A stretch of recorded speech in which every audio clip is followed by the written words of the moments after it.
गृह मंत्री अमित शाह जम्मू कश्मीर में चुनावी रैली कर रहे हैं। उन्होंने चेनानी और उधमपुर में लोगों को संबोधित किया। उन्होंने कहा कि यह अब्दुल्ला और नेहरू ही हैं जो जम्मू और कश्मीर में 40,000 लोगों की हत्या के जिम्मेदार हैं। उस समय फारूक अब्दुल्ला कहाँ थे?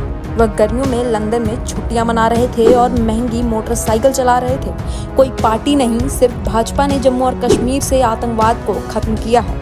शाह ने कहा कि हमारे देश की संसद पर जिस अफजल गुरु ने हमला करवाया, उसकी फांसी की सजा का ये लोग विरोध कर रहे हैं। उमर अब्दुल्ला कहते हैं कि अफजल गुरु को फांसी नहीं देनी चाहिए। उमर अब्दुल्ला साहब, आप आतंकियों को बिरयानी खिलाते रहिए, लेकिन जो आतंक फैलाएगा उसका जवाब फांसी के तख्ते पर ही दिया जाएगा। शाह के भाषण की प्रमुख बातें।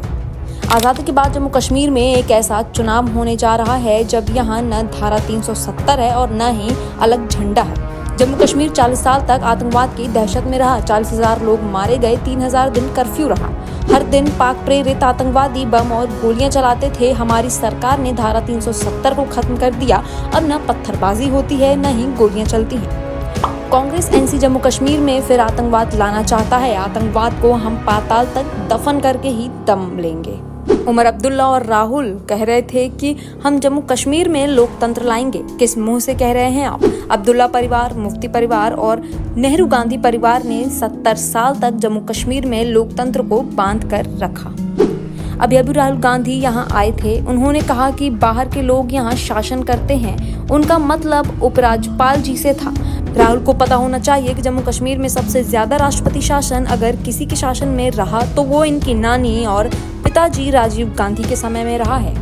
जम्मू कश्मीर से 10 साल बाद हो रहे विधानसभा चुनाव।